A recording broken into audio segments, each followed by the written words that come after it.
Aggros landing a 4-man Sulfurous Smash, Durance of Hate from Mephisto, and this combination executed perfectly at the end of the game. From Alarak, make it a quad kill set up by that ETC. Wow, did you see that mosh pit? 4-man mosh pit while on a conveyor belt. That was like a regular sushi line. Nubrack, core at 50%. Both cores are just absolutely melting. Which one's going to go down first? I think this is going to be Respect the Gooses. Oh my goodness. Ring. Oh my goodness, the ring. Jaina just pulling up everybody here. That's a 4, make it 5 And it for does nothing. knock them all up. What a play! Oh my God! Somebody please clip that.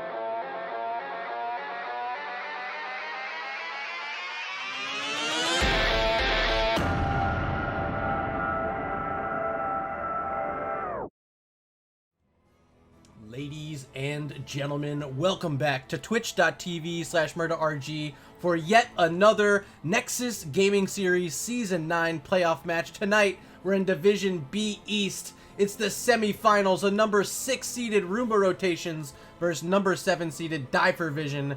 And once again joining me, as has he been the entire season, it's my man StoiC. What's up? Happy to be here. Excited for this action. I love seeing underdogs. I hate when they have to kill each other, though. Well, I got to cast this matchup. You just reminded me of that. All the way back in week number 2, this set went to 3 games, and it was finally at the end, the Roomba Rotations winning it 2-1 over Vision all the way back in week number 2. But tonight, it's the playoffs, ranked number 6 and number 7. That means both these teams with big upsets in the first week of our playoffs. I'm going to pull up the bracket really quick so you can see we are in that bottom right-hand quadrant right now. Vision, they knocked off the Tricky Gooses, and Roomba Rotations knocked off the number 3 seeded Jailbait in a 3-game set. So really anything can happen here tonight, StoiC. Both these teams have shown that they're ready to play here in the playoffs. Yeah, it's going to be exciting. I think it's fun that it's a rematch as it goes. And it's nice that the match was a 2-1 before. I think we're in for a treat in 3 games tonight. Well, we got everyone here. Looks like our captains are starting to ask if I'm ready to go. So, StoiC, I'm going to let them know I'm ready. Are you ready? I got to imagine you're ready. StoiC's always ready. I've been ready all day, baby. Look, I'm the ref. You're just a spectator. And all of you at home, you're also spectators. Welcome on in. Game number 1, it's Infernal Shrines. Let's talk about our map bans tonight. It was Roomba Rotations opting for the first pick here on this first map, so Vision, they had the first ban. They took away Tomb of the Spider Queen and Volskaya Foundry, and the Roomba Rotations banned out Braxis Holdout and Sky Temple as we watched them ban away our first hero of the night. It is Rhaegar, followed up by an ETC ban from DFE. Speed round, wow. They might have been preparing for these matches, it looks like, with these bans, as they knew exactly who they were taking out. Falstad banned as well. This is a fastest draft ever. Well, we did get to see Infernal Shrines all the way back in week number 2. So far, none of these heroes are heroes we ended up seeing in the bans then. However, we did see ETC and Falstead come out for Vision. Did we see the Rhaegar at all then? No, he was a bit of a different hero. The Bloodlust, I don't remember it being quite as good all the way back in week number 2. Correct me if I'm wrong, though. No, I think it's definitely been a climb. I think it's the first pickup of Mephisto. Yeah, it was. We did see some Mephisto back then.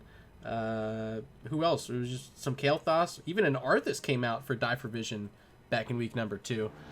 Yeah. Oh, I'm saying I think it's one of those 2 mages. I would say it's probably Mephisto picked up by Idioms here. I'm guessing Infernal Shrines, great map. Mephisto played it last time. Ooh. There, I'm dumb. Tassadar, also a great pickup here. Well, yeah, that's another hero that's changed a lot since week number 2. Idioms, the captain tonight for Roomba Rotations, quickly hopping into that Archon hero. And I think he's been outstanding so far. He's got the wave clear, of course. He's got that shock ray, which is so powerful from a distance. But in response, look at these 2 heroes, Cassia, and perhaps the number 1 counter to Cassia, Zool, both selected by Vision. Quickly going to grab the Johanna and Raynor, though. Yeah, you know, both of these teams have incredibly strong drafts. I mean, strong options taken off the table in Rhaegar, in ETC, and Deckard, and now Ana banned. But both of these teams have very scary drafts to begin with. One ban remains, and it belongs to Roomba Rotations. Perhaps want to take away a support here, already seeing the Rhaegar banned out, the Deckard, and the Ana. They can choke that out even further, but they don't have a support of their own yet. But they're willing to do it. StoiC, their final ban, so 4 supports are off the table, StoiC. Yeah, and I would say that the Rhaegar, Deckard, Ana being the trifecta of the top 3 supports, StoiC slightly behind but still up there. They've sacrificed their healers for these incredible front lines and damage dealers here for this map. We'll see Mal'Ganis and Anduin picked up. I love that skin, Malgaucho. It's a good one. It's the best one. Hello. It is the best one. I misspoke. I apologize. You know, lots of CC coming out here. Cassia going to be able to get tons of work done, especially if she picks up Martial Law at 16. Sure. With the roots, the slows, the sleeps. Is this Malfurion coming up? What do you think in terms of support here? I think extra CC to help out on the Cassia. No, instead it's going to be Lucio and Yrel, which we have seen some Yrel this season out of the Roomba rotations. Yeah, I think Malfurion could be a possible good pick, but that makes Tassadar and Malfurion both susceptible backline targets to a Mal'Ganis jumping back there. Yeah. Lucio a little bit safer, going to allow this team to make quick rotations even. Maybe like a quick little Roombas. Little Roomba team. Speed vacuuming today. Yeah. Final selection for Sulfide is going to be the Kael'thas. This is a hero we saw all the way back in week number 2. So chat, you've seen all of the heroes picked here in game number 1. It's time to answer our question of the game. Who will win game number 1? Will it be the Roomba rotations or will it be Die for Vision? Head on over to your chat right now. I just opened up the poll. Select the team you're here rooting for and make sure you hit submit. StoiC, who do you got your money on here in game number 1? I'm going to be honest. The blue team has Johanna, but... Yes, that's the Johanna rule. Die for Vision has Cassia. Ooh. I mean, and Cassia might be better than Johanna. Don't hate. I love. She's my favorite, but Cassia might be better. And with a scary hero like Zool, to back that up, and also like to take away one of Cassia's counters, I think I give this to Die for Vision. Yeah, and I'm wondering if they're going to end up doing a double soak with that Zool, but we'll find out as we load on in here to game number 1 on Infernal Shrines. I'll start introducing this team on the left side. We got MJ Doom playing Yrel. There's Lucio, played by Iron. The captain tonight, Idioms on Tassadar. Synchrony is going to play the Johanna. And last but not least, it is Confused on the Jim Raynor. Give it up for the Roomba rotations. And in the red team, Atlas playing Zool, Shamhat playing Anduin, Michael on Mal'Ganis, Darker Black playing Kael'thas, Sulfide on the Cassia. It is Die for Vision. Who's the captain on the red team? That would be Atlas. Shout out to Atlas on the Zool. Shout out to the Zool. Look at that nice skinergy going on with the pumpkin horse. You got the skeleton Zool skin. I'm loving it. Alright, so let's take a quick look at our level 1 talents up on your screen right now. We'll do the Chakra quest for Tassadar. There's Ace in the Hole for Jim Raynor.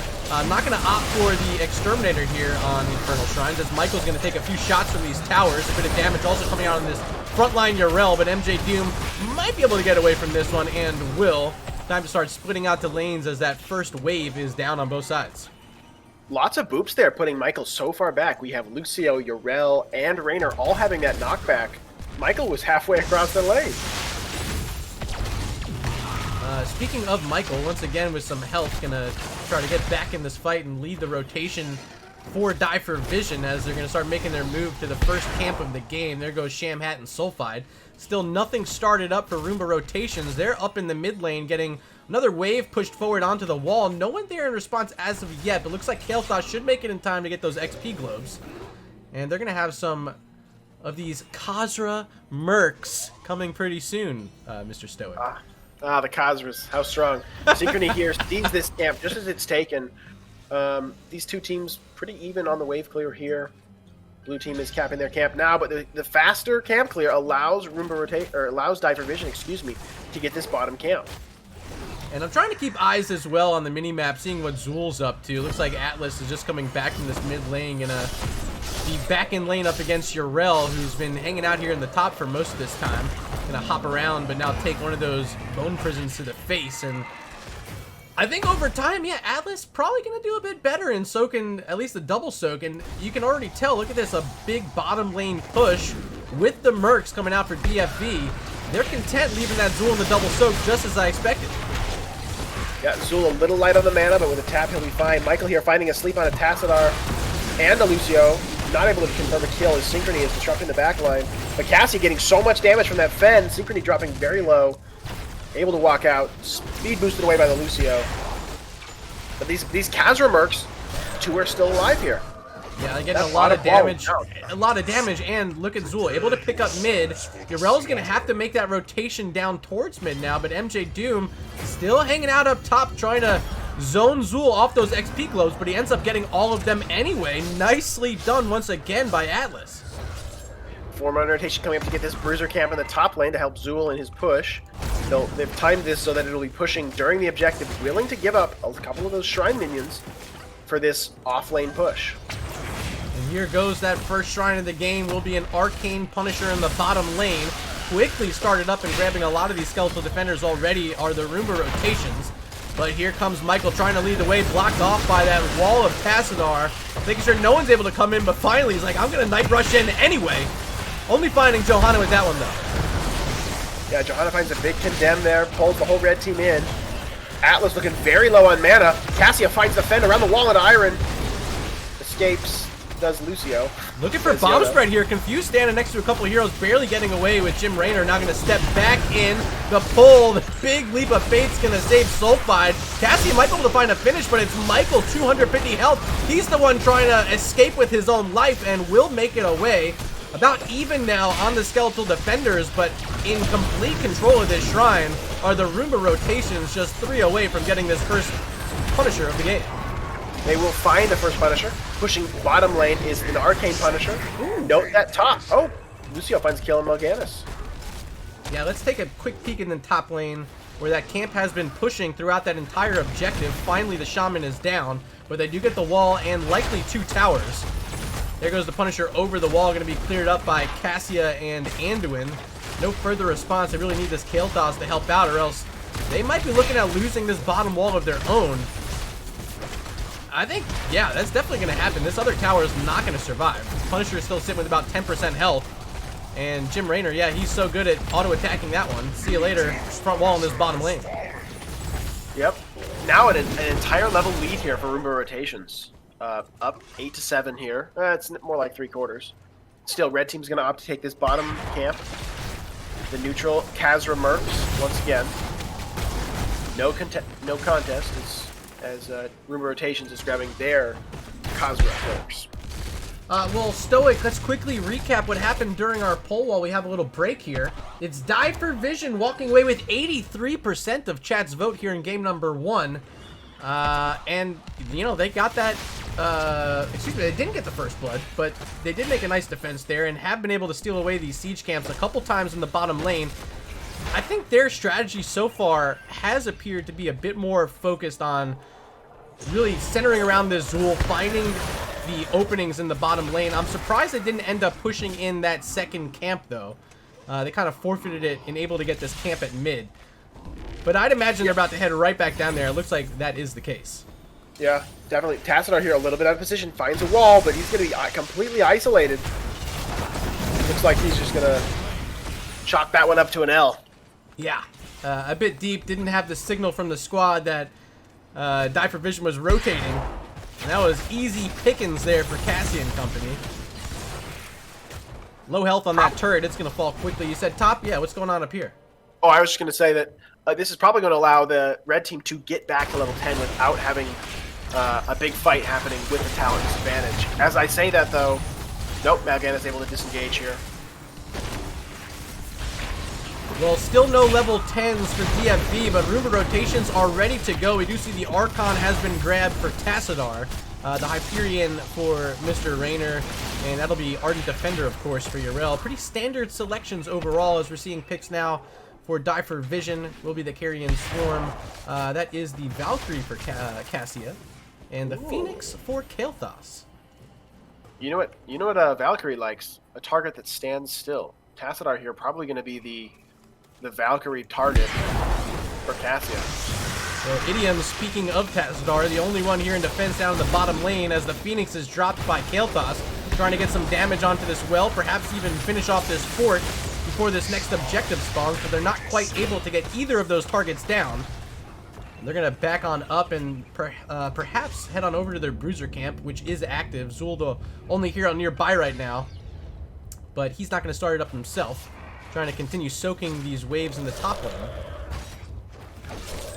We're seeing Atlas be here a little bit more conservative with his mana as well, keeping high mana due to his Jailer's quest being complete, or excuse me, the Tragul Essence talent at level 7 has more mana. I think that will play a key part in this fight. Last time we spotted an objective, Atlas had low mana, and I think this will make a difference here, as we'll see Zul be a key player.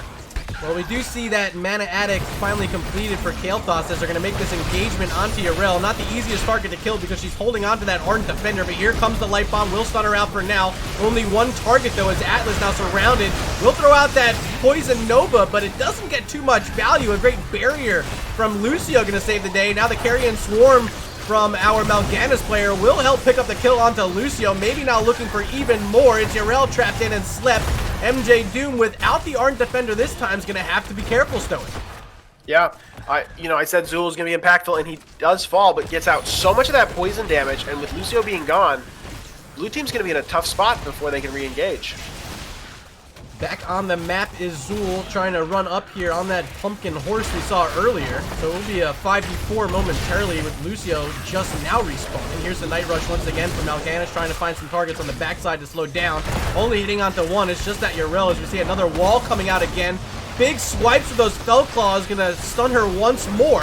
But Mal'Ganis way too low and too thirsty for Anduin's heals right now. Yeah, this is very true. Zul again is now isolated from his team. Light Bomb goes off, does not get the shield, and Zul will fall again to Raynor. Michael also falls to the large minion. Shamat here, the entire red team is split up. Blue team cut them off. Between them, Sulfide probably going to fall, as does Mal'Ganis. It's a quad kill for the Roomba rotations, and look at this bottom lane. They got a bunch of minions here wailing away at this fort. Very low. Unfortunately, that one was not targeting the right structure, but that's going to be down in one swing of the mace by Yarel if she wants to rotate down to that bottom lane. But let's follow the action here up top right now. It's a Frozen Punisher with just Anduin here in defense for now. Yep, looking at the rotation path for Zul, looks like they're probably going to not try and defend this fort. The Frozen Punisher being such a deadly one as it finds the roots here on the Mal'Ganis. Pull it used. Nicely done by Anduin. Going to keep Mal'Ganis alive, but that will not be enough to save the fort. And this Punisher still sitting with 74% health, ready to get whacking onto this keep wall. There's the Hyperion from Raynor, going to help this push out even further. In response is the Phoenix from Kael'thas. There's a wall from Tassadar, making sure no one comes through. Do they get the keep? I doubt it, but they will get the wall, and I think they're going to be very happy with that one. Yeah, definitely a 10-minute keep wall down, a 2-level advantage. This is awesome. Tassadar here getting possibly comboed on, but they'll be able to escape. A defensive Carrion Swarm there. I think he knew he was going to get rooted and didn't want to sacrifice any more health. So he just hit the R button. That's a, what, a 95-second cooldown? How long is that? 100 seconds. Yeah. Yeah, it's a long cooldown. Michael not going to have it as again he's dropping low here, taking so much poke damage. And another wall falls. And in the meantime there, Yarel did finish off that bottom lane fort. A few camps available on the map right now. All 3 of the siege camps in this triangle. First at it will be the Roomba rotations. On the other side, we still see no one starting up the camp for Die for Vision. And here comes the invade with level 16 talent advantage. There's the Oracle to reveal where everyone's at. Nicely placed there by Idioms, making sure they have full vision on anything going on around here. They do steal it away. And they want to push with both these camps in the mid lane. Yeah, red team smartly backs off, respecting that talent tier disadvantage here as they bring all 5 members to get this defense. But 6 Khazras is quite a few. Real finds a stun. Johanna walks in with the Unstoppable, finds the Punish Condemn combo onto Atlas and Sulfide, who both are able to walk away. Nice defense so far. Mal'Ganis looking for something. But again, Yarel and Johanna jump into that backline. Valkyrie is out and does not connect. Atlas with the Poison Nova gets so much damage, but Yarel will be healed up completely, and Tassadar finds 2 kills. StoiC, look at the heroic timers. Mal'Ganis still 10 seconds away from having that carrion swarm because he had to pop it earlier in the top lane. It was not available during that fight, and it's going to make him sacrifice his life for that. They end up losing the fort as well. And this is now all 3 outer forts down on the side of Die for Vision, and Roomba Rotations with a 3-level lead. Yeah, incredible. You know, for 86% of you at home who said Die for Vision was going to win, they need 86% of your vibes right now, because Roomba Rotation's in a very strong position as they'll take this bottom neutral camp and continue this map pressure. Yeah, this is wide open. They still have a full level to go with this talent tier advantage as well. And just now with full strength on the map, it will be Die for Vision in a pretty tough spot here. They're going to have to defend the bottom lane, and Yarel, she's been hopping around the map now. I didn't think she was going to try doing as much double soaking, but we've seen a lot of MJ Doom now moving between that mid lane and top lane, trying to keep up with Zool, and it's working pretty well. Yeah, you know, the one boon here for Die for Vision is that these waves are so pushed that eventually they will bring that level 16 right to their safety. But, I mean, blue team is actually playing very far forward. MJ Doom guarding this experience here, keeping eyes ready to go. Hammer charged. Well, they steal away a bruiser camp. They still have one more available. However, I don't think they have enough time to move back and pick it up before this objective. So instead, they're going to clear up a wave and I think just get going on this shrine as quickly as possible.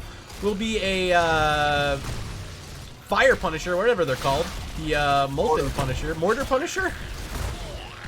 Yep, big stun from MJ Doom, slowing down this rotation, gives his team a 14 skeleton advantage. Michael jumps in very far now, isolated from his team with that Tassadar wall.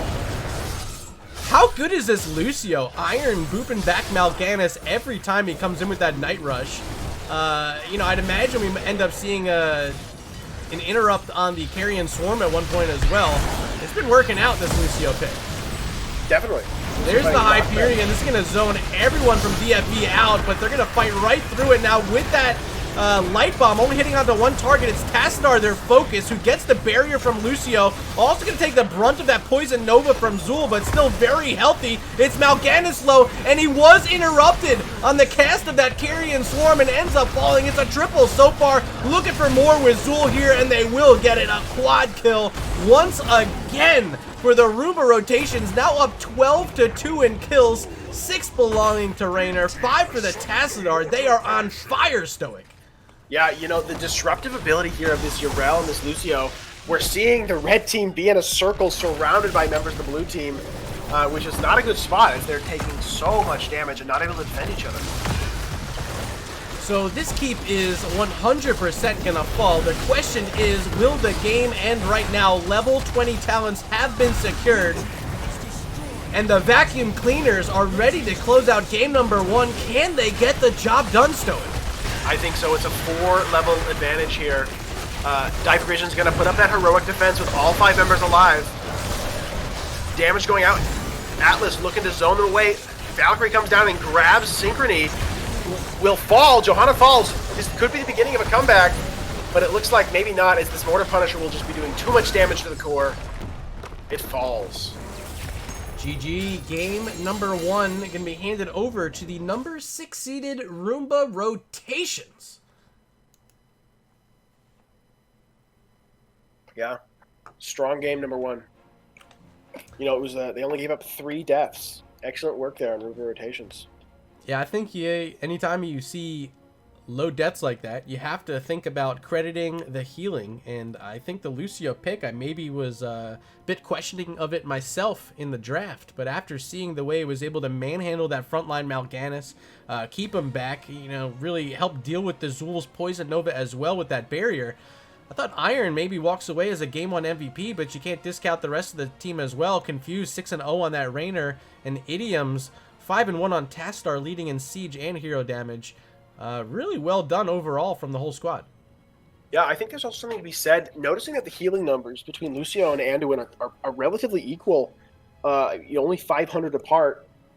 You got to look at the self-healing here. That Yarel with that Ardent Defender was such a force that she soaked up so much damage. Johanna as well with that Iron Skin. Even Tassadar getting the shields from his level his level 4 talent, the Plasma Shield, also tons of self-healing and shielding there. I think that really made a difference. Well, ladies and gents, you guys picked Die for Vision in Game 1, so you are 0 for 1 tonight, but you will have plenty more time to select the right teams later on. We got Game 2 up next, and later on this evening at 11 p.m., we will have another NGS playoff match for you. It will be Phoenix Rising versus Regen over in Division A West, so you won't want to miss that later on, but we'll be back in about 2 minutes with Game number 2. We'll see you in just a bit.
Back. Hopefully you guys were able to grab some water. I sure was able to. And we also have a hydrate request in chat from Frox is okay. Thank you for the hydrate request, and this is for you, my friend. Ah, delicious. Well, StoiC, let's talk a bit more about game number 1 on Infernal Shrines. Roomba rotation's really leading from start to finish. Who do you think ends up drawing out a ban? You think maybe they think about taking away the Tassadar? Was it the Yrel that gave them trouble? Yrel is such a hero that there's a lot of heroes like, let's say, Diablo, that's very feast or famine. And I feel like Yrel is not a hero like that, where it's very much feast or just like get good value. And Yrel got a lot of value there. Lots of slowing of rotations, able to match Zool in the double soak, and was so disruptive to that backline where she could jump in, get a hammer, split everybody up to be in these weird positions where the teams could get picked off one at a time, and that's what we saw. So I think that, going forward, Yrel could be a ban. It is interesting to see, though, that with Zool and Cassie being picked up, it was still not able to close it out there. And I think Yrel had a big part of messing up both of those two heroes. Well, someone just asked me to change my shades. Harkin Giantsbane. Thank you for donating medallions back to Murda. Now you got on a different pair of shades. Way to go. I'll do a shade swap as well. Oh, StoiC playing along. I love it. I love it. Thank you. Well, maybe these shades will help out DFV here in game number 2. It looks like everyone is ready to go. Idioms is about to launch our lobby. We're heading into Cursed Hollow for game number 2. A bigger map this time. And maybe we see some of those heroes. We saw like the Falstead banned out. Maybe a bit more attention onto something like a Dahaka even here on Cursed Hollow. Yep. I was thinking the Falstead as well probably makes its way into this draft somewhere. Definitely a hero that can dish the damage, but also hold its own in a lane. It's gonna be who picked the map. That's a good question. I didn't even look in our lobby. Okay, it looks like it was DFV picks this map. Okay, so Diver Vision picks the map. They have something planned. We assume, we hope, we think. Well, they didn't want first pick. That's surprising. They're gonna have to deal with that Falstad ban again. You know, the last draft they were able to pick up heroes like Cassia without having first pick. Maybe they think that they can outdraft, and they're just looking for something specific here. Falstad ETC bans very quickly. These teams know what they want to play. Sulfide throwing out the angry Falstad emoji in chat. Of course, you guys can't see it. I can. So perhaps a bit upset that 2 games in a row Falstad's been banned out. And speaking of 2 games in a row, Rhaegar and ETC also banned out in game number 1. Ooh, task ban. I thought that was going to happen. Tassadar had some excellent Qs in that last game, getting just so much burst. Absolutely insane hero. So, do they take the Cassia? I think, you know what? I would. She's really good at stalling here on Cursed Hollow. She has all those javelins she can throw in, and you can hit multiple targets with it even. I think it's a pretty smart ban, or a smart pick. But instead, they just want the Rainer for Confused, who, as mentioned, went 6-0 in game number 1. Yeah, you know, Rainer is not necessarily a playmaking hero, but he is just so solid. He can just back everything up here. He can confirm the kills, he can clear the waves, he can get the boss. Strong on the map here. Allows, though, Johanna and Deckard, also 2 incredibly strong picks here to be picked up from Diver Vision. Well, Deckard Cain was one of those heroes banned in game number 1 by DFV, and Johanna was selected in game 1 by the Roomba rotation, so they're going to get a few heroes that they didn't have options for in game 1. And we're going to see if Michael is able to save the day here with this Joe, or perhaps it's Shamhat on the old man Deckard Cain. Back on over, though, to the Roomba rotations. There's the Mephisto you were talking about in game 1, going to make an appearance now on Cursed Hollow. Well, what's it called? Broken clocks, right? Twice a day. Eventually. Look at this, right? I'm shocked here that Cassia has not entered the draft. If she's not banned by Roomba rotations, she's got to be picked up for Diver Vision. I mean, with the synergy that she comes with Johanna, being the blinds, I mean, she's just got to make her way into this game. Or else if this isn't a Cassia ban, something went wrong for the Roomba rotations. There's the ban, though, onto Garrosh. Going to limit that tank pool even further. ETC and Garrosh are banned out with Johanna already picked. They're going to have to think a bit deeper. Yeah. But I feel like this absolutely has to be Cassie. If it's not, I am very surprised, StoiC. What? Okay. They know something we don't. And of course it's the Lost Viking, so hello? But does Red Team pick up Cassia? Maybe do they have a Cassia player? Do they... Of course. They just played it. I mean, but like, you're right, but like, I'm just surprised that she's not instantly. I'm just surprised that she's not locked up. Maybe they didn't like the Cassia. They took her out of opportunity. I mean, they obviously did not like the Cassia much. They have an idea for something different here. Well, I gotta say a quick thank you in chat to Jinxie Cat. She threw over a gifted sub to the Lazy Hydra. Thank you, appreciate that. Thanks for supporting the stream. Thank you for supporting North American Heroes of the Storm. Greymane and Asmodan are the selections, not Cassia, StoiC. I'm surprised. Yeah. I am very surprised here. Maybe she's going to be a last pick. I did mention Dahaka, though. I'm not surprised about that. You did. My favorite dino, as you know. So Global's here, all in favor of the blue team. Roomba rotations. Man, I'm clueless. I mean, it's a good thing that I'm not a drafter, because I'm lost. Well, hey, game number 1, you guys voted. You were wrong. You didn't pick the right team to win, but you have another opportunity tonight. Who will win game 2? Will it be the Roomba rotations, or will it be Diver Vision? Head on over to chat. The poll is active. Make your selections and be sure to hit that submit button. Detected. Thank you for the follow, Balrog. And yeah, I don't have the shout out command set up. Although, if you want to, and you certainly should, head on over to twitch.tv/JinxieCat. And please support her. She's fantastic. I was watching last night. Her and Tetcher were casting the Division E Grand Finals over on the NGS channel. What a dynamic duo. I think everyone's favorite duo here in Season 9. You know, StoiC and I, we wish it was us, but we all know it's Tetcher and Jinxie Cat. Here we go, game number 2, Cursed Hollow. And introducing the number 6 seeded team here in Division B East, we got MJ Doom on the Dahaka. New follower Confused playing the Rainer, there's Synchrony on Diablo. Iron's going to play the White Main. And Idiom's the captain on Mephisto. Give it up for the Roomba rotations. And on the red team, looking to come back in this series, down 1 map. Darker Black playing Azmodan. Sulfide on Greymane. Michael playing Johanna. Shamhat playing Deckard. And the captain Atlas playing Imperious. It is Die for Vision. Ooh, DFV has a lot to do here in game number 2. But it's a much different map this time, StoiC. Game 1, Infernal Shrines. You're really like fighting over in that pit for extended periods. Here, you know, you of course have things you're fighting over with these tributes, but the fights don't last nearly as long. It's more of a hit and run style at times in the jungle. And if DFV is able to find some more advantageous engagements, you know, they have potential to swing this one around. I think you're right. I think that they've drafted a hero like Azmodan, who we do not see very often in NGS. It's obvious that they have a plan here. They could have taken Cassia. They chose not to. I'm thinking that they've got something planned here with this Azmodan either on a stall or getting to those 400 stacks and just being an absolute monster in the team fights.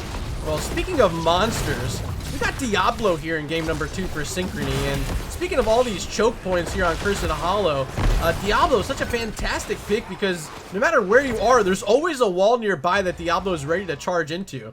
So you got to be careful anytime you're fighting in these choke points if you're DFV, and already you can see advantages trying to be worked on here by Confused and Iron. They want this bruiser camp early. Yeah, we'll see how that goes. You know, the camp clear is not the greatest for the red team here. With Greymane, I mean, if Greymane's middle, I'm wrong, but Darker Black probably wants to be with the team to stack up this this Annihilation. Only at 14 stacks now. Could definitely benefit from being with Johanna, who's able to help him clear those waves so much faster. We got a question in chat from Valkymer.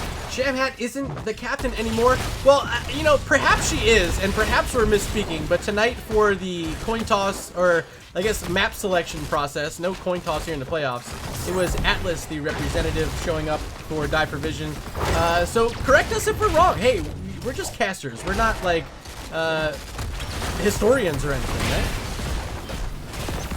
I mean, this is very true. We are not historians. Mid lane, this Bruiser Camp has now gotten a significant amount of damage here. Rainer, again, loves to shoot these towers.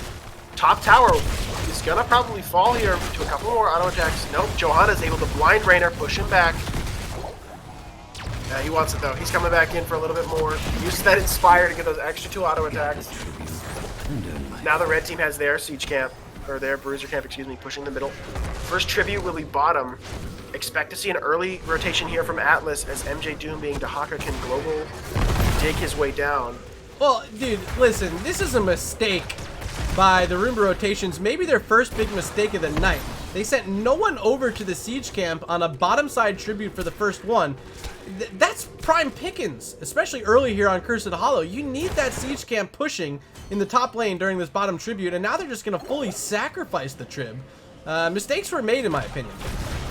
I think you're possibly right. Maybe it's just a good play from the Diver Vision for getting that Siege Camp at the right time, preventing that heroes from splitting, right, making them have to make a choice between their wall and their Siege Camp. Well, they're going to take the fight anyway, now with all 5 heroes here on both sides. Dahaka making the big dig down, but it's not going to matter. I think it's either Idioms gets a kill with this Mephisto, or the rest of the team just has to run away. There is the drag from Dahaka, and now the flip from Diablo onto Imperious, but Atlas still healthy, going to spear in onto Synchrony's Diablo, still not able to get a kill in either direction. It's Azmodan, 240 health in the backside, but trying to fight back the Mephisto as Greymane going to pay with his life.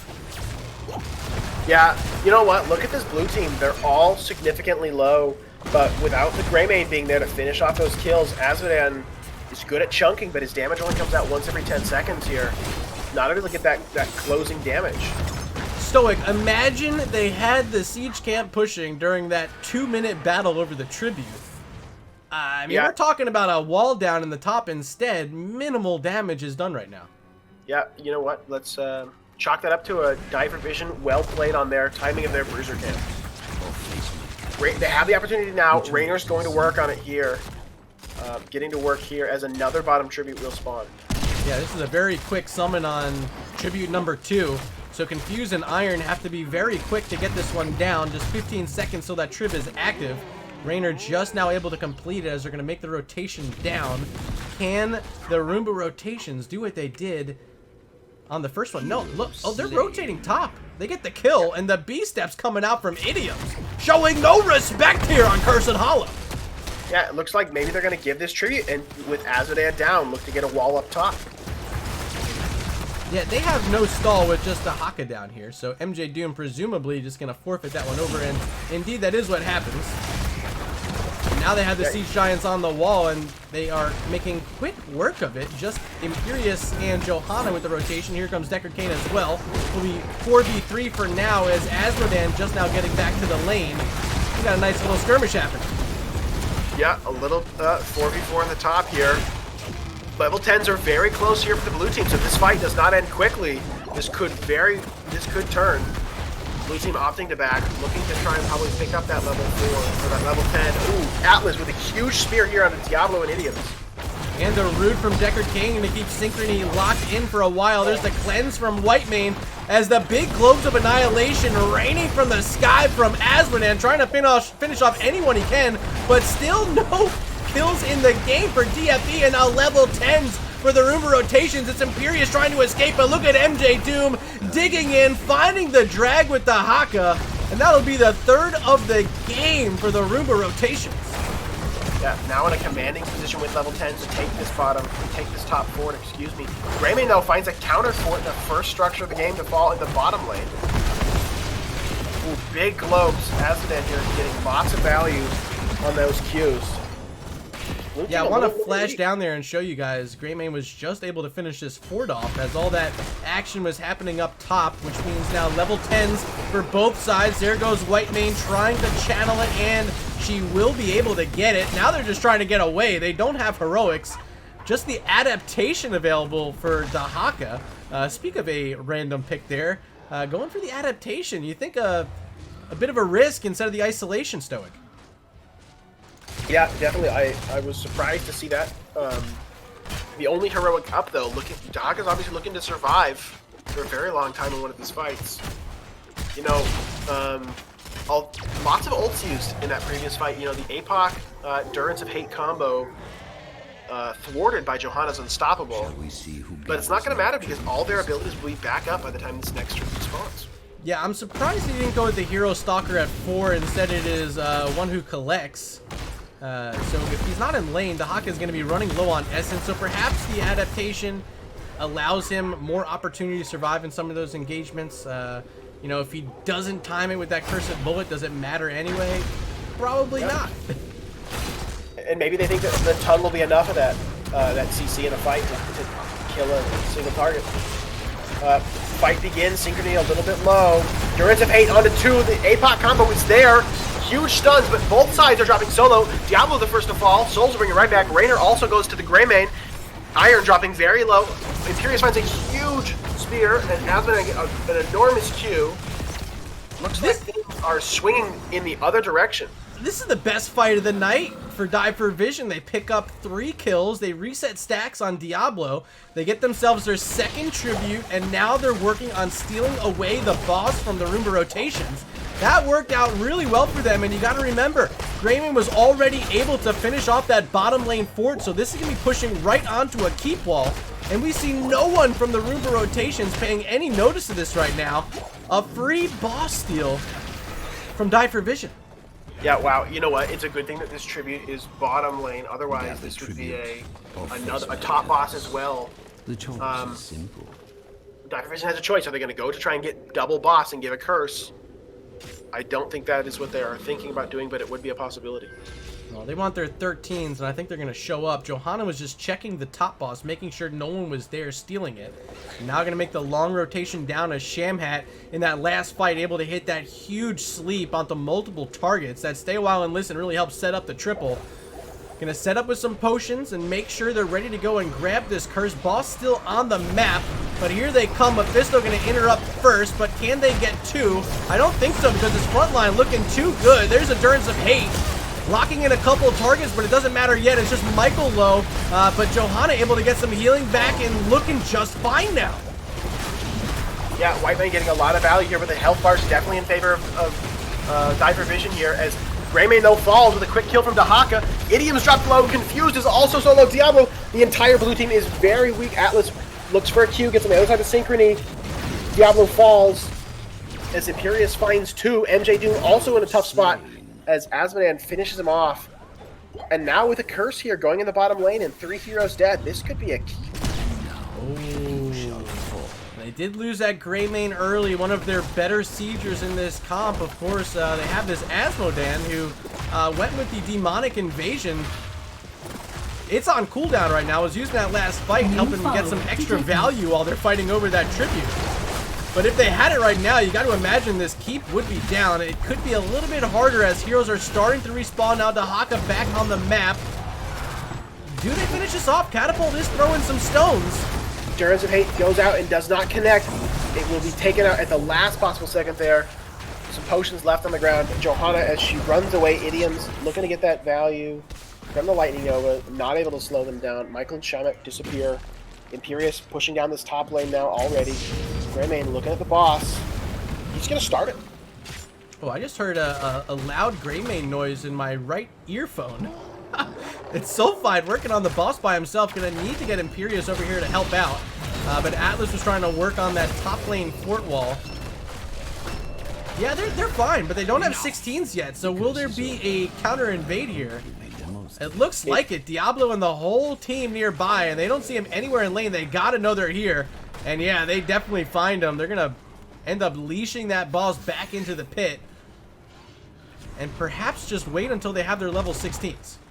Yeah, the longer the red team those stalls, they're closer to that level 16. They'll have catapults every lane. There's already one pushing towards that keep in the bottom. The blue team cannot hold off. They have to go soak lanes. Week number 2, I want to remind all of you guys at home that this set between these two teams ended up going all the way to game number 3. It was one of the better sets of the season I was able to cast. A lot of back and forth all throughout, and so far here in at least this game 1 and 2 we've seen so far, looks like we could potentially be doing a similar match that we had in week 2, going all the way to game 3.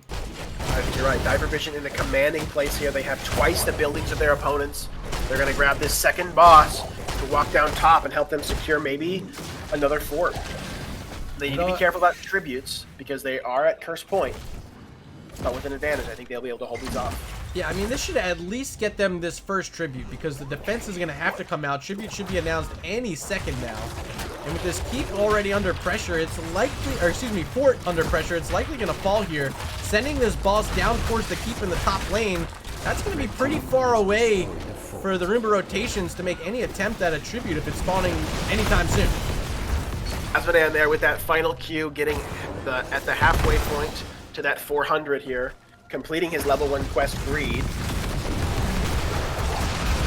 There's the Demonic Invasion onto that keep wall. Diablo also finishing up that Black Soulstone for the second time in the game. There's the Hyperion, going to slow down this push, but the boss is still on the map with that tribute now being announced. Is there enough time to clear it up and get there in position? There's Endurance locking in the Decker Cane, and Shamhat is down exactly what the Roomba rotations needed at the perfect moment. Now a drag onto Asmodan, but Darker Black all by himself up against the Dahaka might be able to get away? I don't think so. Yeah, see you later. Dahaka chopping through. That's a triple kill for the Roomba rotations. Just one tribute away from their own first curse of the game. Yeah, exactly what they needed here to climb their way back in. The experience is now almost equal. Diablo is going to start this channel, and the curse will begin. Greymane got to take away this siege camp to make sure that it's not a free pressure on the keep wall. The blue team is now, they're on, the clock is on. They got 1 minute and 5 to get as much value as they can here to even up these structure count. They got a 5v2 on the map with a curse. Plenty of opportunity to get some kills, maybe even find this Imperius. Atlas is so deep, and with these structures disabled, really has to be careful. Gonna start up the hearth. A very smart decision here. and will make it out. Oh, that was a very, very heads-up play there by Imperius. Yeah, very smart from him. Oh, Idioms was about 5 pixels off from interrupting that hearth and confirming that kill. Top fort falls, bottom fort will follow.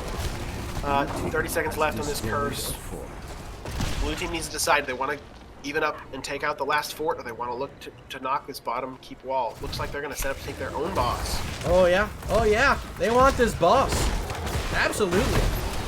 They've been have to be worrying about these bosses all game from Die for Vision. This time they want one of their own, but look who's scouting it out. Darker Black with that Globe of Annihilation, gonna see exactly where they're at. Synchrony already at 30% health, needs to avoid the boss stun and won't be able to. Will he fall here? Greymane looking for the finish. So far, no. The APOC comes out, gonna stall them. The boss is secured by Roomba rotations, but they're gonna pay with their lives. 3 already down. The Diablo will be respawning after dropping all of his souls. Here's the damage now onto Dahaka, and Mephisto will both fall. It is a mega kill for Die for Vision with just Diablo on the map. Can they close it out with level 20s? Oh my god.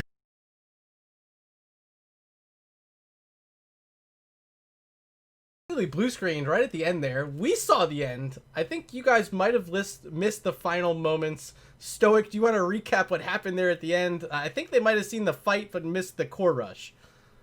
Well, what happened was the red team walked to the blue team's core and burned it. It went down in a demonic flame, and then they took us to game 3. And here we are. So you guys didn't miss much, I promise. You did miss the core, but I mean, that was the end of the game. If you saw that last fight, that was the important part. So apologies from me. Blame my computer. I just made it a little bit cooler in here. I turned the AC on a bit more, pumped some cold air, and maybe it won't heat up that much anymore. Games are getting too hot. Games are getting too hot. I was like, wait, I'm a little bit hot in here. Maybe the PC was sweating too. Maybe that's what caused the blue screen. Looks like we're back. Are we back? We're back. All right, good. I am loading back into the game, authenticating and connecting, and we will have a game number 3 up next. Right now, series is tied 1 apiece between the Roomba rotations and Die for Vision. StoiC, do you know where we're going for game number 3? Game number 3 is going to be on Towers of Doom, which there was a little bit of banter about this before our matches. Some friendly, not trash talk, but some friendly talk here, saying that this should have been a banned one. This was also the deciding match of the week 2 matchup. So Towers of Doom is going to be the decider for both of these teams. Oh yeah, twice. You're right. Towers of Doom was the game number 3 way back when. Yeah. Oh boy. This is a series. A history series. And you know what? I'm looking back here. Raynor selected for the Roomba rotations in both the games they won back in week 2. And tonight we're seeing more Raynor already. So is this the hero that's really the focal point of their draft?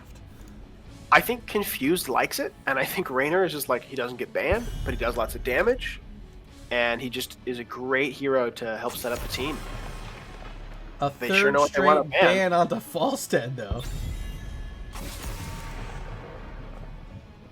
There's ETC, third time tonight as well, being taken away. Yeah, these teams have a plan. They've done this matchup before. It's like they've done this once. Rhaegar again banned. Very similar here bans. Will we see Tassadar? Yep. So this is exactly the bans from our last match. I don't mind it. Especially if you're Die for Vision. You knew what gave you trouble in game number 1. It was the Tassadar. And they, they ban him out and they say, hey, we're not playing against that. Why not? It's going to leave open that Deckard Cain to be stolen away, though, for Iron. Yeah, you know what? Shout out to Field Study, which confirmed 2 of those kills in that final fight over the boss. Iron not wanting that. Oh, but there's the dynamic duo that I love to see. My 2 favorite ladies. Die for Vision takes it. Zul's still open. I mentioned how I think Zul was one of the best counters for Cassie just because of that Bone Prison can really lock her in and drop all those armor stacks, like, guaranteed. I would love to see the Zul pick, not only for that, but he's also really good here on Towers of Doom. No, it's going to be Alarak for Idioms, and this could be pretty nice as well. Yeah. This is true. Zool's still a possibility. MJ Doom, being the offlane player, possibly has a Zool in his pocket. Good for the double soak. Good for the Cassie response. Will Divervision ban it? You know, if they don't pick Azul in that number 3 slot there, I don't think they pick Azul at all. Because that was the time to pick it. It's going to be Yarel banned away. We saw this in game number 1 when Roomba rotations were able to walk away with a map victory. Also saw this in week 2. Yarel was banned by DFV. Roomba rotations banned Zool in week 2. Oh, we saw a Rexar here in week 2 from Divervision. Are we going to see a Rexar? It's possible. Are we about to see a Rexar? I mean, it could be. There's Leeming. This might be a good spot for a... If they pick their support here, it's Rexar. I'm calling. No, I'm not calling. But they have that last pick flex. Okay, no, it's Leoric. Okay. You know, I like seeing some Misha Bear, okay? Misha Bear's solid. Leoric, though, able to get that double soak, so it looks like on the back of Leeming and Cassia, they're going to want to be pushing these waves in and getting that structure damage. That bot lane push is definitely a possibility here for the blue, or for the red team, excuse me. Yes, I do see that, Valkymer. Valkymer redeeming 1,000 Mergallions for a shout-out. He says, "Hi, Mom!" Hi, Valk's Mom! Final 2 will be Lunara and Malthiel for Roomba rotations. Just one more pick remains here in our final map of the night. This is a best of 3. Win or go home here in these semifinals. Who's this hero going to be? It's got to be a support. Is it the a support Anduin again? It's somebody who can save. Anduin is a good call, as I'm thinking about these. Yes, can counter the Malthiel. If the Malthiel goes for the strikes. What is that called? Cassia? No, what's the the Malthiel when he does his last rites. Oh, last rites, of course. Anduin can be great there to save with the bubble. Well, StoiC, it's that time of the night yet again. Who will win Game 3? Will it be the Roomba rotations or will it be Divervision? For the last time here in this set, you have the opportunity at home to vote. Please go cast your decision up at the top of your chat and be sure to hit that submit button.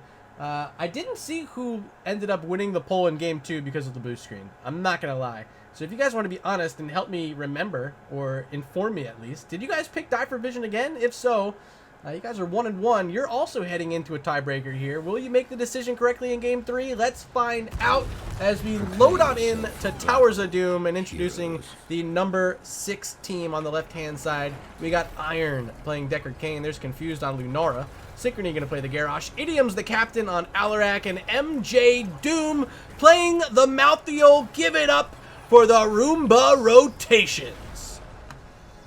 And the red team, who has tied it up. The series is now 1-1. They're looking to close this one out if they can with the momentum they've just gained on that Game 2 victory. It is Michael playing Johanna, Darker Black on Li Ming, Shamhat on Anduin, Atlas playing Leoric, Sulfide on the Cassia. It is Divervision. Well, StoiC, Jinxie Cat is informing me that chat picked the Roomba rotations in game number 2, so you guys are 0 for 2 tonight. You guys are eliminated from the semifinals, okay? You guys are going home, not grand champions anymore. But we'll continue playing. You can still place your vote. You got a few seconds left out there, so make sure you participate and root on these teams. They need you now more than ever. Sulfide tossed into the team, but then pulled right out by Anduin. Lots of damage going out in this first fight, but no kills confirmed. Blue team will have the early rotation priority down. Garrosh stealth here. Gonna just slow the rotation. Trying to zone off a little bit of XP at least. Gonna find a potion there from Deckard Cain as Li Ming and Anduin are able to walk past and find some free damage out onto this Garrosh yet again, but look at Iron already sent down to about 15% mana. Really starving the old man is the Garrosh. Yeah. Cassia remained middle for a little bit longer to help out that Leoric in the soak, but now immediately goes to get this camp. Both teams timing these camps almost at the same time. So invade's not going to be very likely here, as they'll finish, wow, within moments of each other. That's incredible. Well, chat is here in support of the Roomba rotations. The vote is finished, and I think that says 67% of the vote going out to the blue team. You guys are not going to change your decision. Although you were wrong in game number 1, you're also wrong in game number 2 picking them. So is that a good sign for DFV? I don't know. Perhaps it is. You know, this Alarak Garrosh combo is a very scary one here. Blue team's going to be looking to displace a single member with a throw and a pull and a silence, and then for the Lunara to bring them down. They'll lack a tiny bit of that burst outside of Alarak's damage here, but they're definitely looking for this combo as they escort these sappers in and take out the wall and top tower in the bottom lane. Oh yeah, they escorted those all over that tower. We haven't yet talked about Leoric and Malthael here in this matchup. Both heroes able to double soak if they so choose. Right now, though, it will be Leoric under some pressure. Does have that Wraith Walk to get out. Rise shortly, heroes.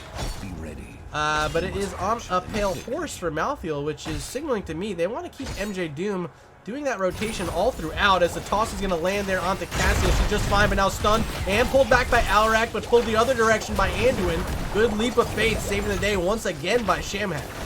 Yeah, you know, this Anduin is what a good call on a support, able to have that leap of faith, as well the bubble coming in at level 10. Anduin's going to be a great counter here to what the blue team's working for. It's a gentleman's exchange up top as Garrosh going to try to slow down anyone interrupting this. Oh, and what a great silence from Alarak. Idiom's making sure that shield there could not come out from Johanna. It's going to mean Lunara is able to secure the second altar of the phase for the Roomba rotations. They take a 4-shot lead. Yeah, impressive there. Perfect. Johanna was ready to get that shield glare, but was not able to finish it. Blue team now with a strong wave coming in bottom. Johanna forced to back. They could get this bottom tower. Absolutely. So much damage. Look at this level 4 pickup by Lunara. It's nature's culling. And you can see it in full effect there onto that tower. Gonna get it down before Johanna is even back in this lane. Well done. And now with the siege camp spawning in 5 seconds, you gotta believe the Roomba rotations are looking really good to get the first keep of the game. Yeah, most definitely. Again, these two teams right on the cooldown on these camps. Blue team with a slight lead, recognizing that they have level 7 advantage, is going to look for to do it possible. Invade. Synchrony steps up. Cassia silenced, slowed. Oh, the pull is there, but it will leave Michael isolated, who will fall. Li Ming, though, gets found by a pull and a toss and a silence. Lunar with that poison damage finds the second kill. That rotation from MJ Doom, knowing exactly where the Leoric was in the top lane. They knew that was a 5v4. They knew they had the level 7s just a moment ahead of the other team. And the perfect engage, now looking for more damage. The flip onto Cassia. Sulfide on the wrong side of that wall is going to have to run away, but another groundbreaker from Garrosh going to slow her down, but the armor is just way too much. Sulfide going to survive for now, as those sappers did connect onto the fort. There's another set on the way. You know, the red team needs to be careful of that combo. Blue team, they've shown that they can execute the Alarak Garrosh throw pull. They gotta respect it. Garrosh trying to find that interrupt, but wasn't able to land it that time. Will be an exchange, 1 altar apiece for these teams.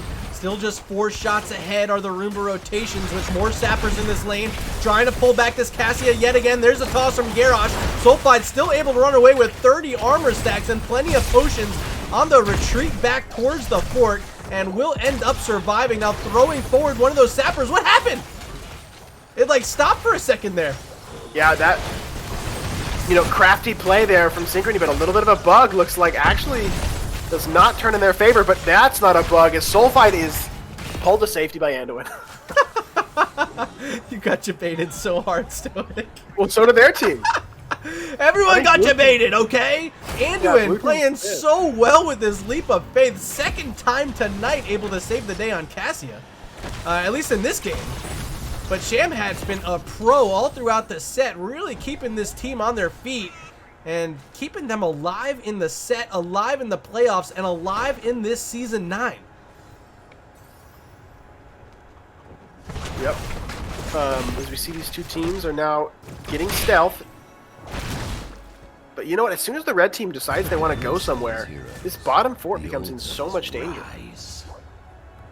Single altar spawning in about 20 seconds. Will be level 10s for both teams. Picked up a little bit ahead there by the Roomba rotations. They do have fog on the map right now. We'll see if anyone wants to find some stealth. There's the toss onto Leoric, but Wraithwalk once again from Atlas going to keep him alive. There's the last rights. Yes! Will pick up the kill onto Leo.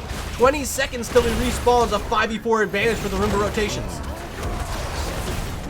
Big taunt from Garrosh, but actually falls to the Li Ming damage as she finds a reset, is able to unleash another round of abilities here. 4v4. I mean, Garrosh was just too far ahead. Yeah. He walked in, he found that taunt, but there was no one nearby for the rest of the team.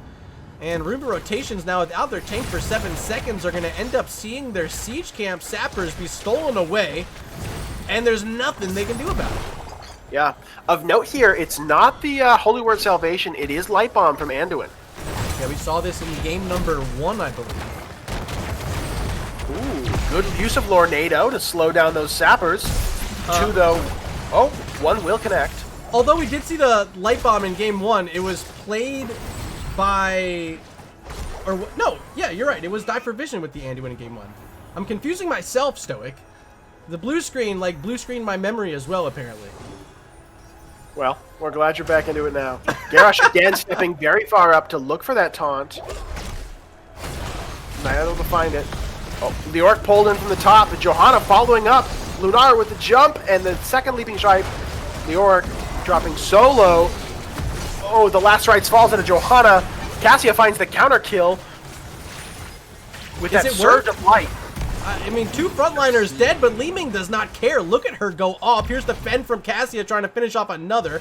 Now it's Idioms trying to escape. Darker Black with no mana, walking right into a counter-strike. Doesn't matter. They get the kill anyway. A triple for Die for Vision. Now an Entomb onto Garrosh. There's the Light Bomb. Make it 4. Just Deckard Cain still on his feet, and 2 altars spawning in 15 seconds.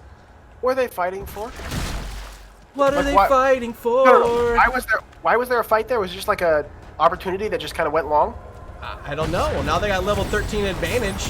Just as Malthael and Deckard came nearby, here comes Lunara, as well as the channel is going to be started up by Anduin. 50%, but interrupted there by Deckard Cain's Tornado. Now it's Malthael very low. Is he going to survive? Yes, he will. They actually pick up Leoric and Johanna, but they lose the altar there. Yeah, I was going to say that was a very favorable, that whole engagement was very favorable here for the red team, but losing those 2 heroes, is it worth trading some tower shots? We'll see if the blue team can capitalize and grab some structures here. Yeah, you got to get the sapper camp or the fort. Hopefully both for them. That's what they're going to try for. Confused so quick at clearing out these sappers with that Nature's Culling. But it's going to be a slow walk around for these sappers, and Johanna might barely be able to be here in time. Maybe. There's one of them tossed forward, will connect. And Johanna's going to be here. Interesting pickup from Alarak here at level 13. Pure Malice, looking for his opponent, looking for his teammates rather to die. Gaining sadism every time a hero dies. Sappers, sorry, go ahead. Yeah, Sapper's down. Fort's still alive. Here comes that rotation yet again from Malthael, trying to help out this 4-man and try to find those advantageous fights, but not able to find one that time. Leoric nearby now in the mid lane. And both teams deadlocked on XP just past level 14. More Sappers being worked on by Lunara and Deckard Cain. Okay, with this next altar phase, if Die for Vision gets 2 of these, that puts Roomba rotations like lethals on the board. So they're looking to grab, they want to grab 2, they want to make sure that lethal stays away, and they're going to find that by finding the Shamit. The taunt, the throw. The boop around just kind of ruined the kill onto Anduin, but they end up getting it anyway. Now Garrosh will fall, resets for Li Ming, picks up 2 onto Alarak, just Deckard Cain nearby now. I don't think Iron gets away, but Lunara is going to try to help out. Cassia falling very low, but look at all that armor keeping her alive. It's a quad kill yet again for DFV. They're still alive in this game, picking up the altars on top right and bottom, sending the Roomba rotations down to 13 core health. They do lose their fort in the bottom lane, But up by 11 points right now, StoiC. They're looking really good. Yeah, definitely. You know, from Roomba rotations, Anduin is always the right call to kill first because he can't pull himself, but it cost him quite a bit to confirm that kill, and now like 13 points, this could be Sappers and Boss with a fifth, with 2 altars and a fifth. Like another team wipe could spell disaster. From the They blue will team. quickly regain control of the bottom bell tower as both teams now at level 16. I got those up on your screen. But look at this. Leoric dead in the top lane. Leeming maybe out a little far. Going to get taunted in and pulled back by that Lornado. Shamhat not able to save her that time. And that could change the scenario for now. 10-9 as Sappers are available. Leoric's going to try to provide the vision. But I don't think that's going to matter. Sappers will be secured and start threatening onto this bottom lane fort again. Oh boy, back and forth we continue on Towers of Doom. Yeah. This is blue team is taking a very aggressive stance here as they're looking to go behind the fort. Body blocks on Johanna. Unstoppable's not going to get through that, but she does have this move speed here from Fanaticism, able to work her way around. The pulls there onto Malthael. And you know what? The blue team is going to be able to get this fort, and the red team has to back off. Wow. Easy Look at money. that. All of that happened behind the fort there. Blue team with incredible confidence in that rotation. Yeah, that was, you know, we didn't see that as much with Garrosh just leading the way. Hey guys, we know we have an advantage. Let's take this fight. Let's go whoop some ass right under their fort. Who cares? Plenty of armor on the big boy. He doesn't mind a few shots from the fort, right? Yep. Boss will be traded for an altar here. It's a 4 for 3 trade as far as core shots go. 10 difference now, 9-19 on these cores. They're going to start getting some pressure in the top lane, knowing that they don't have necessarily the easiest way to get back that bottom lane fort. They want to tie it up with having pressure here in the top lane. And look how quickly they're getting through this. Sapper's about to approach, should finish it off. 1, 2, and 3.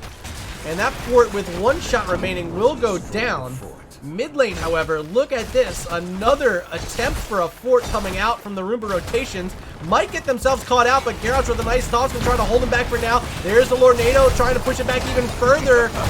But I think this could be it. If Idiom's falls, resets for Leeming. Gonna barely survive. No, will go down. Here she comes. 1, 2, and 3. The Arcane Mage is not done yet. Another triple kill for Die for Vision. And I don't think those pumpkins are going to matter. They could get maybe even all 6 here if they do it right. In the bottom lane here. I mean, unfortunately, they maybe fought a little bit too long there. I think you're possibly right. They're going to get this bottom and tie it up 4-4. But with the red team or blue team still having the bottom fort, it's going to be a weird rotation path. Blue just needs to get someone to the bottom, and Johanna's not going to be able to knock this fort down in time. Well, they're tied up 3 apiece. 5v4 on the map with Leeming coming back from base now at full health, full mana. Lunara and Garrosh are going to try to make the defense on this mid lane altar.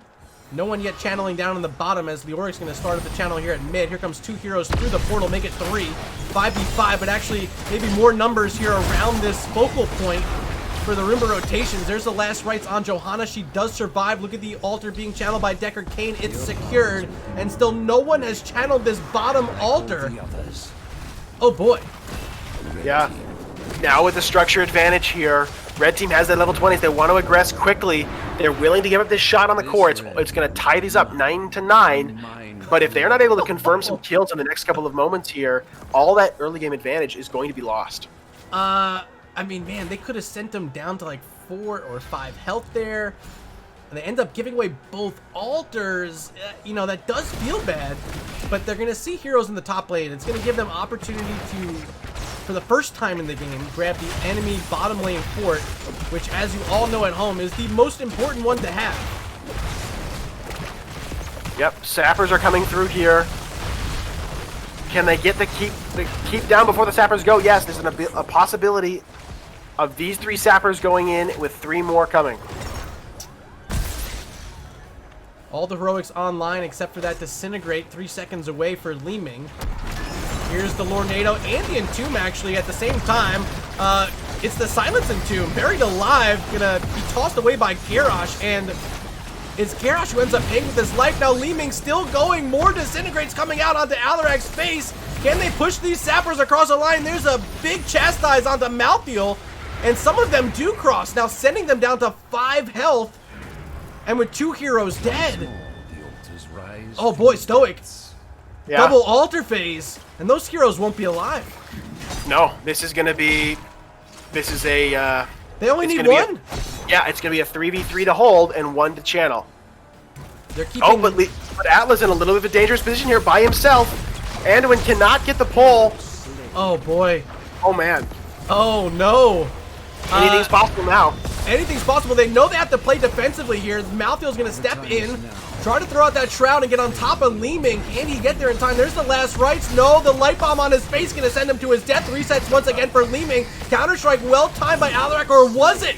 Ends up taking the globe to the face. And ladies and gentlemen, you are watching the end right before your eyes. The Captain Shamhat with the channel, and Dive for Vision will be heading into the Division B East Finals. Wow, what an incredible series. Well played from both of these teams What here. just happened, StoiC? Yeah, that was a crazy finish here. What a game. Unbelievable. So returning the favor after losing week 2 to the Roomba rotations, it's Die for Vision winning in game 3 tonight. They flipped the script and punched their ticket to those finals. StoiC, who walks away tonight as your MVP? You know, I think that in that last game, I want to give it to Shamhat there. That keeping the team alive and safe, allowing Li Ming to allowing those fights to go long enough for Li Ming to get a reset, and then almost every fight we saw was an explosive like reset. And I think Anduin keeping the team alive between fights to get that healing out during the fights, I think walks away with game 3 MVP. But as far as series, I don't know. That's tough. What do you think, Murda? I mean, it's hard to disagree. I think Darker Black playing out of their mind there in game number 3. Really a lot of pressure on a hero like Li Ming, but wow, I'm just still in shock how close that final game was. I knew this set tonight was going to be close. I just didn't know it was going to be that close. Yeah, wow. What a treat these teams had for us tonight. So I'm going to try to reach out and get us an interview. Do you want to meet over in the NGS lobby? Sounds good. I'll be there. All right, I'll see you there. I got to turn off your camera or else it gets a little weird. Speaking of weird, there he goes. He's gone. Yeah, there we go. Turn that off for you.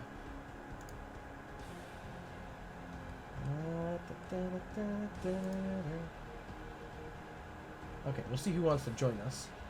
I'm going to try to reach out. Atlas was there pregame. We'll see if Atlas is able to... Oh boy, there's like 57 Atlases. Okay, how about this? I'll go into the Division B East chat. Oh, Atlas is here. Oh, look at that. Look, you made my job easy. I was like, wait. I was trying to like message Atlas, and I was like, there's like 800 Atlases on Discord. Uh-oh. Welcome. What a set tonight. That was just...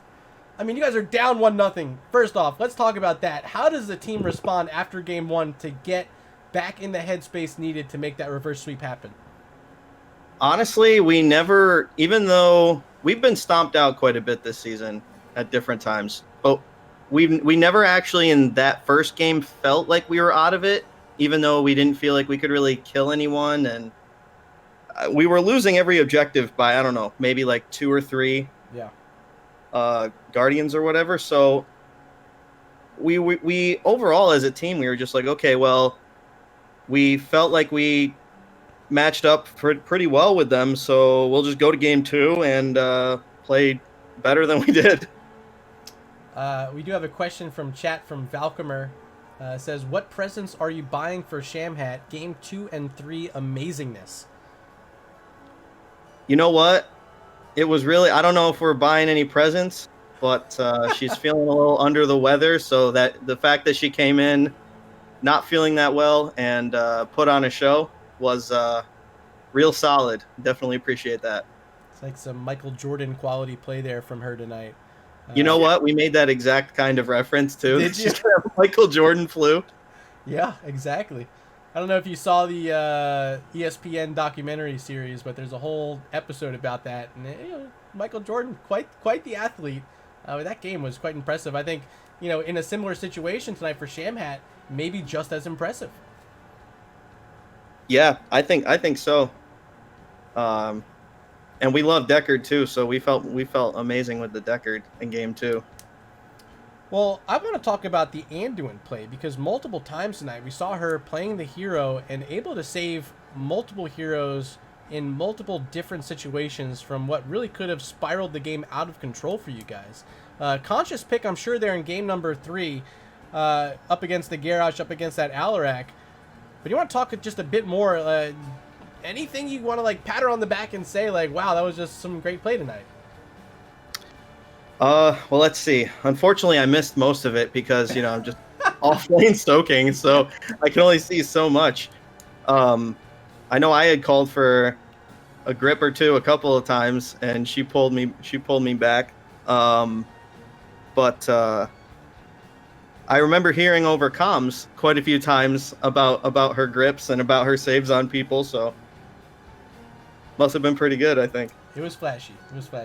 StoiC, what do you got about those early couple games you saw? Yeah, you mentioned that in game 1 that you guys were always just a few of those skeletal defenders behind and securing objectives. What changed going into game 2, beyond the comms and the team mentality? What changed on the map to allow you to, catch those objectives and just throw that lead forward? I think it was we had a strategy that we wanted to execute going into the second game, which is why we actually picked the map instead of taking first pick. There's quite a few strong heroes out right now, so if you can, it's almost better, I think, sometimes to take the map pick on something that you want to play and be able to grab in your 1 and 2 something better, since you obviously can't ban everything. But I do feel like the Deckard was pretty instrumental and definitely centered around really what we wanted to do in that second game. Yeah, speaking of the second game, you guys didn't want the map or the first pick. You guys wanted the map pick. You brought us into Cursed Hollow, and we ended up seeing a ban onto the Lost Vikings. I'm sure there's a lot of people at home wondering if that really was the direction you guys were thinking about going. Oh, you're trying to make me give away some info here. I don't necessarily want to say yes or no, but okay, I will fair say enough. that we did have some kind of trick up our sleeve. Oh, and whether or not that influenced it, I don't know. Okay, all right, yeah, no, fair enough. I mean, you got a big match coming up next week. I can quickly flash up our bracket once again. You guys will be playing the winner of the Tiny Dancers and Uncomfortably Numb. Who would you rather be playing against in those divisional finals? That's an interesting question. I think I'd probably have to go with Tiny Dancers, because we have played them in Storm League a couple of times, and I want to say the times that we played them, we pulled even in the series. In Storm League, that is. And I believe we took a game off of them during the season, so I think that we could take them, so I would say Tiny Dancers. Okay, well, you heard it here. Game 3, maybe the most exciting game of the night. Was there a moment where you guys felt like it wasn't winnable? You guys multiple times losing that bottom fort, struggling a few times in some of those fights, but eventually Darker Black coming online with that Leeming, picking up multiple quad kills for DFE and really swinging it around in your direction. Was there something else on the map that stood out to you that really was the turning point on Towers of Doom? Well, speaking from my point of view, I died early a lot, but then it seemed like all the combos were blown on me, and then we ended up getting the best of them right after in the fights. Sure. In the first time we played them earlier in the season, we ended up really getting locked down in the bot lane. We got annihilated on towers. So we wanted to pick towers to go back to show them what we've learned on towers throughout the season. Yeah, well, oddly And, enough, as you're mentioning, that week number 2 match that I did cast, you guys played game 3 on Towers of Doom, but Roomba Rotations got the win there. So you're telling me that you really wanted your vengeance against them here. We did. Yeah, we did. We wanted to show them that that was a fluke and that wasn't our best. I feel like we overall adapt better on the map now on towers, and we don't necessarily always stay locked into one spot, and that's what was kind of our downfall in that first matchup. But yeah, I can't say enough about Darker Black's Li Ming there. That was he was insane on that. Clutch. StoiC, any final questions here for Atlas? I'm curious, in the 10, 12, whatever week since week 2, what was your strategy to improve on Towers of Doom to the point where you wanted it to, where you were saying, all right, our tournament life is on the line, Towers of Doom? We've grown quite partial to that map. We feel like we play it pretty well. The main thing is figuring out just to go do something else. If you get locked out of your bot lane, there's no reason to just sit there and fight over it for 20 minutes. Like, you might as well just go do something else. Which was why we did where we saw them on the bottom. We saw them on the bottom objective. They captured our tower already. We said, all right, let's go to the boss and let's get 4 shots where they'll get 5. At least we were ahead and we were able to do that. So just things like that where I feel like we're better able now to adapt, whereas before we may have struggled in that regard. And I think that's great. We saw here that I don't think you guys got their bottom tower that match. I think we got it. Yeah, we got it once because we had right at the end. You did grab it, but like it was not for you guys. That was not a key part of your victory.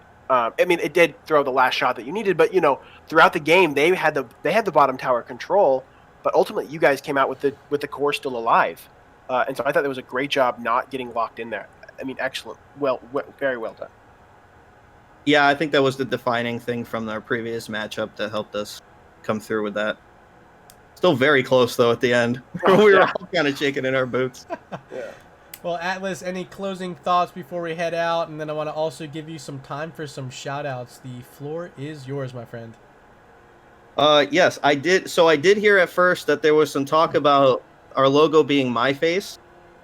And that's actually incorrect. Whose face is it? We have someone on our team. His name is Leonidas, and it is his face. That is our logo. Leo. He was our former tank player, who just subs for us now. But we've kept the logo going. Awesome. I definitely want to give shout outs to all the teams that have really reached out to us and said, hey, if we want to scrim you guys to help you guys prepare and just kind of help us get in shape to be able to pull out these victories, especially as the 7 seed. And I will say that the last time we were the 7 seed was back in C East, and we won C East that time. Ooh. So the 7 seed is real for us. Ooh, throwing out some knowledge bombs, the historian facts. Yes. Outside of that, yeah, I just want to shout out my team for doing a great job. Everybody really stayed focused, especially after that first game. Hopefully Shamat's feeling better. Want to give a shout out to Devin, who is one of Shamhat's coworkers, who just recently got into HOTS, has been following us. Says that she wishes that last I knew she wished that we had games every day, so that she could watch us play all the time. So that's nice to have a fan. Well, that's always the best when you got people rooting for you. So I hear you on that one. Atlas, and, you got more? Keep going. I got one more. Sure. Shout out to you guys for grabbing this cast last minute, because we were looking not that long ago, and we're like, we don't have a caster, and then your name popped up, and I'm like, awesome, love that guy. Well, I appreciate the kindness. It was a pleasure to cast this one. It was one of the best sets we've had here in the playoffs so far. I think a lot of people at home got to enjoy it. I'm sorry about the blue screen, but I'm glad I got to be here for it. Oh yeah, that's no problem. We were all a little concerned when you got that. So. It happened after the game. We saw the end. At least me and StoiC did. I think chat might have missed out on like the core rush, but we filled them in on what happened. Okay, that's good. That's good. Well, Atlas, I got to say, once again, congratulations on the big win this evening. Best of luck next week in those Division B East finals. Spend the week working on whatever you can. A big match coming up for you guys. Thank you so much. Appreciate it. All right, we'll see you soon. All right, I'm going to try to get StoiC back on the line. Da-da-da-da. Da-da-da-da. Calling StoiC. There he is. Welcome back. Thank you. So, StoiC, my man, closing thoughts as we head on into a extended break here before our second half of our doubleheader. We don't start until 11 o'clock. Yeah, thoughts. I am partial to the underdog, and so while these teams didn't look like underdogs, definitely there were two heavy-hitting teams that came out and played some good Heroes of the Storm for us tonight. I like when a 7 seed wins, but I think that Difer Vision really had 3 excellent games. Number 2 and number 3 went the way they wanted it. We had an explosive finish. What an excellent series of Heroes of the Storm, and it's exciting because it's only the first one of the night. I couldn't agree more with your assessment of this first match. Well done by DFE. You got to give some claps as well to the Roomba rotations, making it here the semifinal round from the 6th spot. And they looked mighty fierce tonight, just really a couple moments away in either games 2 or 3 of being able to take the set. But if you're listening and you're from the Roomba rotations, it was a pleasure to get into Cassia tonight. And, you got plenty of time now in this off season to get ready for Season 10 and try to do it again here in Division B East next time. StoiC, we are going to send the stream over to some more NGS playoff action. I see Mark Zombie is live, and we'll quickly get you guys on over there, but make sure you come back 11 o'clock tonight. We got more Heroes of the Storm happening here at twitch.tv/murderrg. It is Phoenix Rising Ruby up against Regen Retro in the Division A West semifinals. You will not want to miss that. Until then, I've been Murda, he's been StoiC, and you guys have been fantastic. We'll see you guys in the Nexus. Alright, here's the tranquility again from Alpurian, keeping targets up as Ragnaros landing a 4-man Sulfurous Smash, Durance of Hate from Mephisto, and this combination executed perfectly at the end of the game. From Alarak. Make it a quad kill set up by that easy. Wow, did you see that mosh pit? 4-man mosh pit while on a conveyor belt. That was like a regular sushi line. Nubrag, 4 at 50%. Both cores are just absolutely melting. Which one's going to go down first? I think this is going to be Respect the Gooses. Oh my goodness. Ring. Oh my goodness, the ring. Jaina just pulling up everybody here. That's a 4, making 5 And it for does nothing. knock them all up. What a play! Oh my God! Somebody please clip that.